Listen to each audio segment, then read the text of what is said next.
Hello hi എല്ലാവർക്കും ലേണിയുടെ പുതിയ വീഡിയോയിലേക്ക് സ്വാഗതം. ഞാൻ ബിന്ദു കൃഷ്ണ. നമ്മൾ ഡിസ്കസ് ചെയ്യാൻ പോകുന്നത് മാരത്തോൺ MCQ ആണ്. ഹിസ്റ്ററിയിൽ ഇതുവരെ ചോദിച്ചിട്ടുള്ള പ്രീവിയസ് ക്വസ്റ്റ്യൻസ് അടങ്ങിയിട്ടുള്ള മാരത്തോൺ MCQ ആണ് നമ്മൾ ഇന്ന് ഡിസ്കസ് ചെയ്യാൻ പോകുന്നത്. ഓക്കെ, അപ്പോൾ നമുക്ക് വേഗം നമ്മുടെ വീഡിയോയിലേക്ക് കിടക്കാം. അതിലെ ആദ്യത്തെ ചോദ്യം, ഇംഗ്ലണ്ടിൽ രക്തരഹിത വിപ്ലവം നടന്നത് ഏത് വർഷമാണ്? മഹത്തായ വിപ്ലവം എന്നറിയപ്പെടുന്ന രക്തരഹിത വിപ്ലവം നടന്നത് ഏത് വർഷമാണ്? 1667, 1678, 1688, 1698. അപ്പോൾ ഇംഗ്ലണ്ടിലെ രക്തരഹിത വിപ്ലവം നടന്നത് ഏത് വർഷമാണ്? 1688 മഹത്തായ വിപ്ലവം എന്നറിയപ്പെടുന്ന രക്തരഹിത വിപ്ലവം ഇംഗ്ലണ്ടിൽ നടന്നത്. രക്തരഹിത വിപ്ലവത്തിന് രാജാവിൻ്റെ ഏകാധിപത്യ ഭരണം അവസാനിപ്പിക്കാനും അതുപോലെ തന്നെ പാർലമെൻറ്റിൻ്റെ അധികാരങ്ങൾ വർദ്ധിപ്പിക്കാനും സാധിച്ചു എന്നാണ് കണക്കാക്കപ്പെടുന്നത്. അതുകൊണ്ട് തന്നെ അതിനെ മഹത്തായ വിപ്ലവം എന്നാണ് അറിയപ്പെടുന്നത്. 1688 എവിടെയാണ് നടന്നത്? ഇംഗ്ലണ്ടിലാണ് നടന്നത് രക്തരഹിത വിപ്ലവം. അടുത്ത ചോദ്യം, രണ്ടാമത്തെ ചോദ്യം, ഇന്ത്യയിലെ ആദ്യത്തെ പെൺപള്ളിക്കൂടമായ ബേക്കർ സ്കൂൾ മിസ്സിസ് ഹെൻറി ബേക്കറിന്റെ നേതൃത്വത്തിൽ സ്ഥാപിക്കപ്പെട്ടത് എവിടെയാണ്? ഇടുക്കി, കോട്ടയം, മലപ്പുറം, പത്തനംതിട്ട. എവിടെയാണ്? കോട്ടയത്താണ്. അപ്പോൾ ഇന്ത്യയിലെ ആദ്യത്തെ പെൺപള്ളിക്കൂടം ഏതായിരുന്നു? ബേക്കർ സ്കൂളായിരുന്നു അല്ലേ. അത് ആരുടെ നേതൃത്വത്തിലാണ് സ്ഥാപിക്കപ്പെട്ടത്? മിസ്സിസ് ഹെൻറി ബേക്കറുടെ നേതൃത്വത്തിലാണ്. എവിടെയാണ് സ്ഥാപിക്കപ്പെട്ടത്? കോട്ടയത്താണ്. അടുത്ത ചോദ്യം, മൂന്നാമത്തെ ചോദ്യം, 1857 കലാപം പൊട്ടിപ്പുറപ്പെട്ട വേളയിൽ ബ്രിട്ടീഷ് ഇന്ത്യൻ ആർമിയിലെ ഇന്ത്യൻ പട്ടാളക്കാരും ബ്രിട്ടീഷ് സൈനികരും തമ്മിലുള്ള അനുപാതം എത്രയായിരുന്നു? ഓപ്ഷൻസ് നോക്കാം. 6:1, 6:2, 6:6, 6:4. എത്രയായിരുന്നു? 6:1. 1857 കലാപം പൊട്ടിപ്പുറപ്പെട്ട വേളയിൽ ബ്രിട്ടീഷ് ഇന്ത്യൻ ആർമിയിലെ ഇന്ത്യൻ പട്ടാളക്കാരും ബ്രിട്ടീഷ് സൈനികരും തമ്മിലുള്ള അനുപാതം എത്രയായിരുന്നു? 6:1 ആയിരുന്നു. 1857 വിപ്ലവം എന്ന് പറയുമ്പോൾ ഇന്ത്യയുടെ ഒന്നാം സ്വാതന്ത്ര്യ സമരം അല്ലേ. ഇന്ത്യയുടെ ഒന്നാം സ്വാതന്ത്ര്യ സമരം എന്നറിയപ്പെടുന്നതാണ് 1857 വിപ്ലവം. മുഗൾ ഭരണത്തിന്റെ പൂർണ്ണമായ പതനത്തിന് കാരണമായ വിപ്ലവമാണ് 1857 വിപ്ലവം. നമ്മൾ പറഞ്ഞു 1887 പറഞ്ഞത്. 1857 മെയ് 10 ഒന്നാം സ്വാതന്ത്ര്യ സമരം ആരംഭിച്ചത്. അതിന് പ്രധാന കാരണം എന്തായിരുന്നു? മൃഗക്കൊഴുപ്പ് പുരട്ടിയ പുതിയ തരം തിരകൾ നിറച്ച എൻഫീൽഡ് തോക്ക് P53 ഉപയോഗിച്ച് വെടിവെക്കാൻ ഇന്ത്യൻ ഭടന്മാരെ നിർബന്ധിച്ചതാണ് ഒന്നാം സ്വാതന്ത്ര്യ സമരം മെയ് 10 ആരംഭിക്കാനുണ്ടായ കാരണം. അതിന്റെ ആദ്യ രക്തസാക്ഷി ആരായിരുന്നു? മംഗൾ പാണ്ഡെയാണ് ചോദിച്ചിട്ടുണ്ട് കേട്ടോ.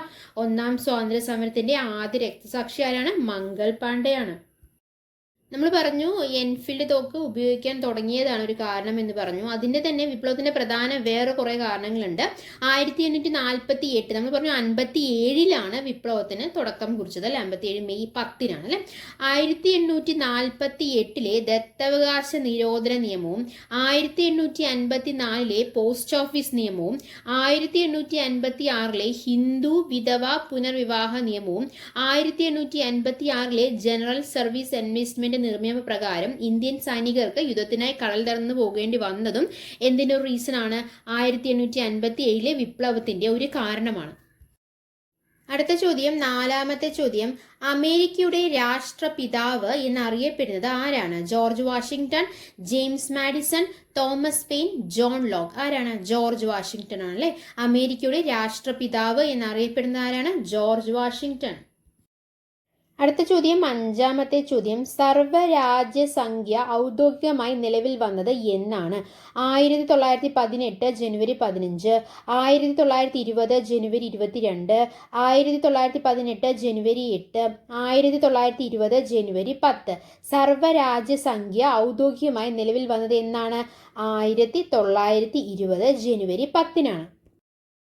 അടുത്ത ചോദ്യം, ആറാമത്തെ ചോദ്യം, 1721 അധികാരത്തിലെത്തിയ ആരെയാണ് ബ്രിട്ടന്റെ ആദ്യ പ്രധാനമന്ത്രിയായി കണക്കാക്കുന്നത് ആരെയാണെന്നാണ്? 1721 അല്ലേ. ഓപ്ഷൻസ് നോക്കാം. Option A Oliver Cromwell, Robert Walpole, Charles Dickens. ഇവരാരുമല്ല. ആരാണ് right answer? Right answer is option B, Robert Walpole. 1721 അധികാരത്തിലെത്തിയ ആരെയാണ് ബ്രിട്ടന്റെ ആദ്യ പ്രധാനമന്ത്രിയായി കണക്കാക്കുന്നത്? Robert Walpole. അടുത്ത ചോദ്യം, ഏഴാമത്തെ ചോദ്യം, സൈനിക കോടതിയിലൂടെ വിചാരണക്കൊടുവിൽ മംഗൾ പാണ്ഡെയെ തൂക്കിലേറ്റിയത് എന്നാണ്? 1857 ഏപ്രിൽ 8, 1857 ജനുവരി 8, 1857 ജൂൺ 8, 1857 ജൂലൈ 8. 1857 ഏപ്രിൽ 8-നാണ് സൈനിക കോടതിയുടെ വിചാരണയ്ക്കൊടുവിൽ മംഗൾ പാണ്ഡെയെ തൂക്കിലേറ്റിയത്. ഒന്നാം സ്വാതന്ത്ര്യ സമരത്തിന്റെ ആദ്യ രക്തസാക്ഷിയാണ് ആര്? മംഗൾ പാണ്ഡെ അല്ലെ. ഒന്നാം സ്വാതന്ത്ര്യ സമരം നടന്നപ്പോഴാണ് 1857 മെയ് 10-നാണ് ഒന്നാം സ്വാതന്ത്ര്യ സമരം ആരംഭിച്ചത്. അടുത്ത ചോദ്യം, 8ാമത്തെ ചോദ്യം, അമേരിക്കയുടെ അറ്റ്ലാന്റിക് തീരത്ത് എത്ര കോളനികളാണ് തീർത്ഥാടക പിതാക്കളുടെ നേതൃത്വത്തിൽ സ്ഥാപിക്കപ്പെട്ടത്? 14, 13, 12, 11. ഏതാണ് റൈറ്റ് ആൻസർ? 13 അല്ലേ. അമേരിക്കയുടെ അറ്റ്ലാന്റിക് തീരത്ത് എത്ര കോളനികളാണ്? 13 കോളനികളാണ് തീർത്ഥാടക പിതാക്കളുടെ നേതൃത്വത്തിൽ സ്ഥാപിക്കപ്പെട്ടത്. അടുത്ത ചോദ്യം, 9ാമത്തെ ചോദ്യം, ആദ്യഘട്ടത്തിൽ യുദ്ധത്തിൽ നിന്ന് മാറി നിന്ന ഏത് രാജ്യമാണ് 1917 ബ്രിട്ടീഷ് കപ്പലായ ലൂസിറ്റാനിയ ഉൾപ്പെടെ 4 വാണിജ്യ കപ്പലുകളെ മുക്കിയതിനെ തുടർന്ന് 1917 ഏപ്രിൽ 6-ന് ജർമ്മനിക്കെതിരെ യുദ്ധം പ്രഖ്യാപിച്ചത്? ഓപ്ഷൻസ് നോക്കാം. Option A Russia, option B America, option C Ukraine, option D ഇവയൊന്നുമില്ല. The right answer is option B America. അപ്പോൾ ആദ്യഘട്ടത്തിൽ യുദ്ധത്തിൽ നിന്ന് പിന്മാറി നിന്ന അമേരിക്കയാണ് 1917 ബ്രിട്ടീഷ് കപ്പലായ ലൂസിറ്റാനിയ ഉൾപ്പെടെ 4 വാണിജ്യ കപ്പലുകളെ മുക്കിയതിനെ തുടർന്ന് 1917 ഏപ്രിൽ 6-ന് ജർമ്മനിക്കെതിരെ യുദ്ധം പ്രഖ്യാപിച്ചത്. അടുത്ത ചോദ്യം, 10ാമത്തെ ചോദ്യം, വിപ്ലവങ്ങളുടെ മാതാവ് എന്നറിയപ്പെടുന്ന വിപ്ലവം ഏതാണ്? ഫ്രഞ്ച് വിപ്ലവം, അമേരിക്കൻ വിപ്ലവം, റഷ്യൻ വിപ്ലവം ഇവയൊന്നുമല്ല. വിപ്ലവങ്ങളുടെ മാതാവ് ഏതാണ്? ഫ്രഞ്ച് വിപ്ലവമാണ് അല്ലെ. വിപ്ലവങ്ങളുടെ മാതാവ് എന്നറിയപ്പെടുന്ന വിപ്ലവം ഏതാണ്? ഫ്രഞ്ച് വിപ്ലവം. എന്തായിരുന്നു ഫ്രഞ്ച് വിപ്ലവം? രാജാവിന്റെ ഏകാധിപത്യ ഭരണത്തിനെതിരെയും ഉപരിവർഗത്തിന്റെയും ജന്മത്വത്തിനെതിരെയും സാമ്പത്തിക സാമൂഹിക അസമത്വത്തിനെതിരെയും 18ാം നൂറ്റാണ്ടിൽ ഫ്രാൻസിൽ ആരംഭിച്ച രാഷ്ട്രീയ സാമൂഹിക കലാപമാണ് എന്ത്? ഫ്രഞ്ച് വിപ്ലവം.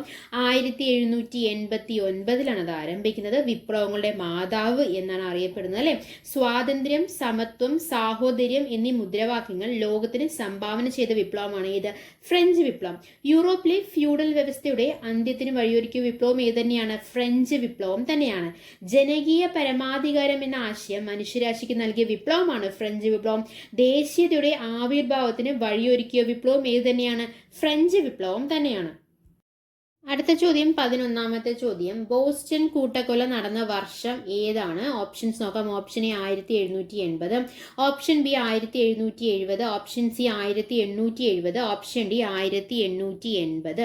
ബോസ്റ്റൺ കൂട്ടക്കൊല നടന്ന വർഷം ഏതാണ്? 1770. So option B is the right answer. അടുത്ത ചോദ്യം, 12ാമത്തെ ചോദ്യം, 1915 യുദ്ധചരിത്രത്തിൽ ആദ്യമായി വിഷവാതകം ഉപയോഗിക്കപ്പെട്ടത്. അത് ഏത് രാജ്യത്താണ് പ്രയോഗിച്ചത്? ജർമ്മനി, റഷ്യ, അമേരിക്ക ഇവയൊന്നുമല്ല. ഏത് രാജ്യത്താണ് 1915 വിഷവാതകം പ്രയോഗിക്കപ്പെട്ടത്? ഏത് രാജ്യത്താണ്? Right answer is option A Germany. ജർമ്മനിയിലാണ് 1915 യുദ്ധചരിത്രത്തിൽ ആദ്യമായി വിഷവാതകം പ്രയോഗിക്കപ്പെട്ടത്. അടുത്ത ചോദ്യം, 13ാമത്തെ ചോദ്യം, 1815 നെപ്പോളിയൻ പരാജയം ഏറ്റുവാങ്ങിയ വാട്ടർലൂ യുദ്ധത്തിന് വേദിയായ വാട്ടർലൂ ഏത് രാജ്യത്താണ്? Russia, France, Belgium, Spain. ഏത് രാജ്യത്താണ്? Right answer is option C Belgium. അടുത്ത ചോദ്യം, 14ാമത്തെ ചോദ്യം, പീപ്പിൾസ് റിപ്പബ്ലിക് ഓഫ് ചൈന നിലവിൽ വന്നത് എന്നാണ്? 1949 ഒക്ടോബർ 1, 1949 ഡിസംബർ 3, 1949 ജനുവരി 5, 1949 മാർച്ച് 1 എന്നാണ് പീപ്പിൾസ് റിപ്പബ്ലിക് ഓഫ് ചൈന നിലവിൽ വന്നത്? 1949 ഒക്ടോബർ 1-നാണ്. നമ്മൾ പറഞ്ഞു ചൈന റിപ്പബ്ലിക് ആയത് 1949 ഒക്ടോബർ 1-നാണ് പീപ്പിൾസ് റിപ്പബ്ലിക് ഓഫ് ചൈന ആയിട്ട് മാറിയത് അല്ലേ. അത് ആരുടെ നേതൃത്വത്തിലാണ്? മാവോ സേതുങ് അദ്ദേഹത്തിന്റെ നേതൃത്വത്തിലാണ് ചൈന റിപ്പബ്ലിക് ആയിട്ട് മാറിയത്. ചൈനയിൽ കമ്മ്യൂണിസ്റ്റ് വിപ്ലവം നടന്ന വർഷം 1949 തന്നെയാണ്. ചൈനീസിൽ കമ്മ്യൂണിസ്റ്റ് പാർട്ടി രൂപീകരിച്ച വ്യക്തിയാണ് Mao Zedong. Chinese communist party രൂപീകരിച്ച വ്യക്തി ആരാണ്? മാവോ സേതുങ് ആണ്. അടുത്ത ചോദ്യം 15ാമത്തെ ചോദ്യം. ഇന്ത്യൻ നവോത്ഥാനത്തിന്റെ പിതാവ് എന്നറിയപ്പെടുന്ന സാമൂഹിക പരിഷ്കർത്താവ് ആരാണ്? രാജാറാം മോഹൻ റായ്, സ്വാമി വിവേകാനന്ദൻ, സ്വാമി ദയാനന്ദ സരസ്വതി, ഇവരാരുമല്ല. ആരാണ് ഇന്ത്യൻ നവോത്ഥാനത്തിന്റെ പിതാവ് എന്നറിയപ്പെടുന്ന സാമൂഹിക പരിഷ്കർത്താവ്? ആരാണ്? രാജാറാം മോഹൻ റോയ് ആണ്. Option A is the right answer. Rajaram Mohan Roy. എന്തൊക്കെ കാര്യങ്ങളാണ് അറിയാനുള്ളത്? ഇന്ത്യൻ നവോത്ഥാനത്തിന്റെ പിതാവാണ് നമ്മൾ പറഞ്ഞു അല്ലെ. ഇന്ത്യൻ ദേശീയ പത്രപ്രവർത്തനത്തിന്റെ സ്ഥാപകനാണ് രാജാറാം മോഹൻ റോയ്.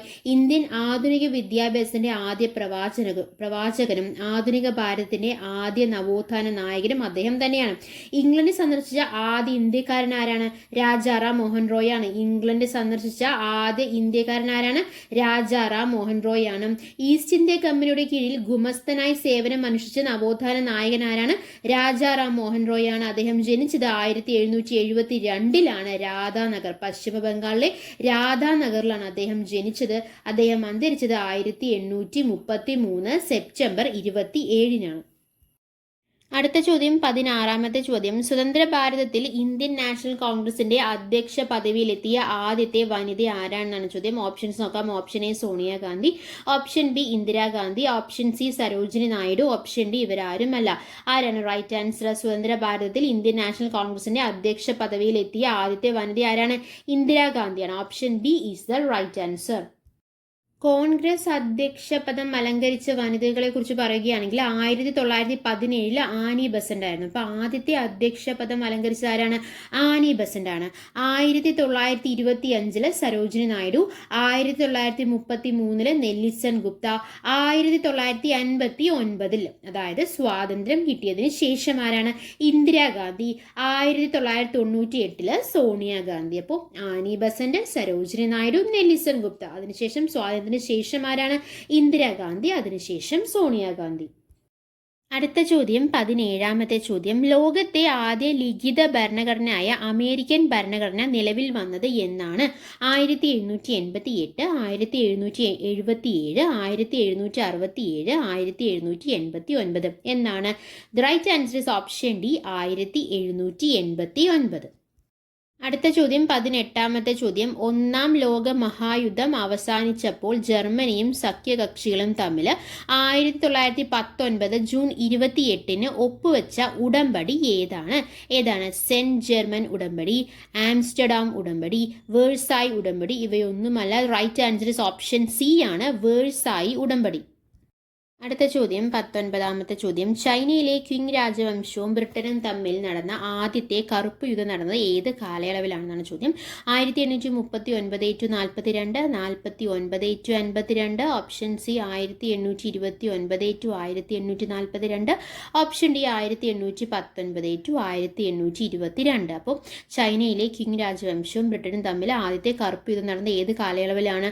1839 1842 ആ കാലയളവിലാണ്. So right answer is option A is the right answer.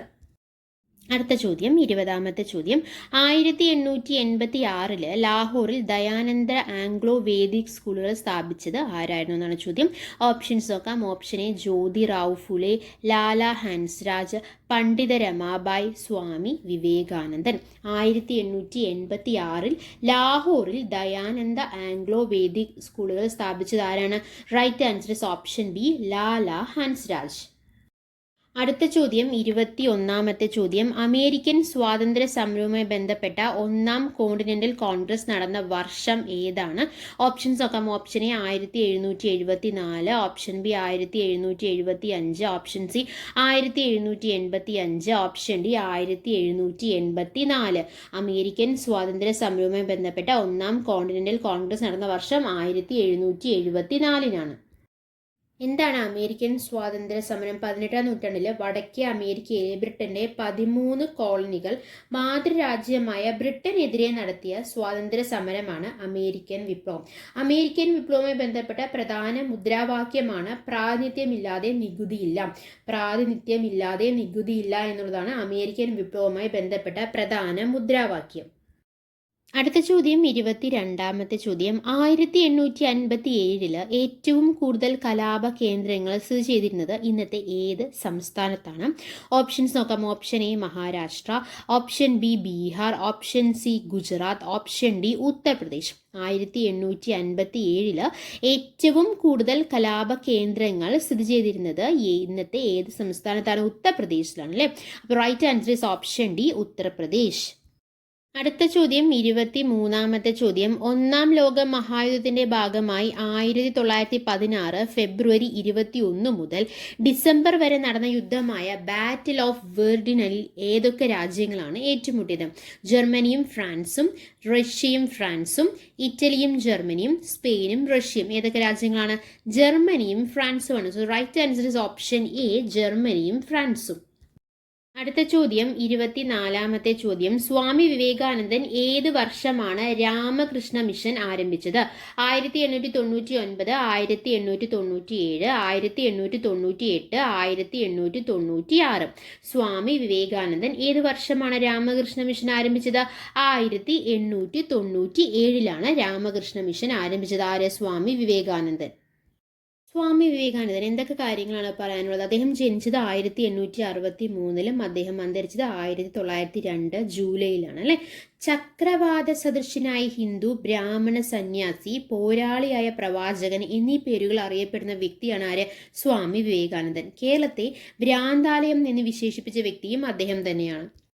മഹത്തായ രണ്ട് വ്യവസ്ഥകളായ ഹൈന്ദവതയുടെയും ഇസ്ലാമികതയുടെയും കൂടിച്ചേരലാണ് നമ്മുടെ മാതൃരാജ്യത്തിന്റെ ഏക പ്രതീക്ഷ എന്ന് അഭിപ്രായപ്പെട്ട വ്യക്തിയാണ് സ്വാമി വിവേകാനന്ദൻ.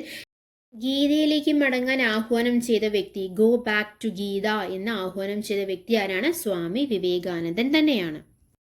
അടുത്ത ചോദ്യം 25ാമത്തെ ചോദ്യം, അവസാനത്തെ ചോദ്യം. UN ചാർട്ടറിൽ എത്ര ആർട്ടിക്കിളാണ് ഉള്ളത്? 110, 111, 112, 113. എത്ര ആർട്ടിക്കിളാണുള്ളത്? 110 ആണോ, 111 ആണോ, 112 ആണോ, 113 ആണോ? Right answer is option B 111 ആർട്ടിക്കിളുകളാണ് UN ചാർട്ടറിൽ ഉള്ളത്. ഓക്കെ, അപ്പം നമ്മൾ 25 ക്വസ്റ്റ്യൻസ് ആണ് ഡിസ്കസ് ചെയ്ത് ഹിസ്റ്ററി, ചരിത്രം അതിൽ ചോദിച്ചിട്ടുള്ള പ്രീവിയസ് ഇയർ ആയിട്ടുള്ള 25 ക്വസ്റ്റ്യൻസ് നമ്മൾ ഡിസ്കസ് ചെയ്തു. എടുത്ത കാര്യങ്ങളെല്ലാം നിങ്ങൾക്ക് വളരെ വ്യക്തമായി മനസ്സിലായെന്ന് പ്രതീക്ഷിക്കുന്നു, ഉപകാരപ്പെട്ടു എന്ന് പ്രതീക്ഷിക്കുന്നു. അങ്ങനെ ഉപകാരപ്പെട്ടിട്ടുണ്ടെങ്കിൽ നമ്മൾ ലേൺ എന്നുള്ള ചാനൽ സബ്സ്ക്രൈബ് ചെയ്യുക, സപ്പോർട്ട് ചെയ്യുക. Thanks for your time. By.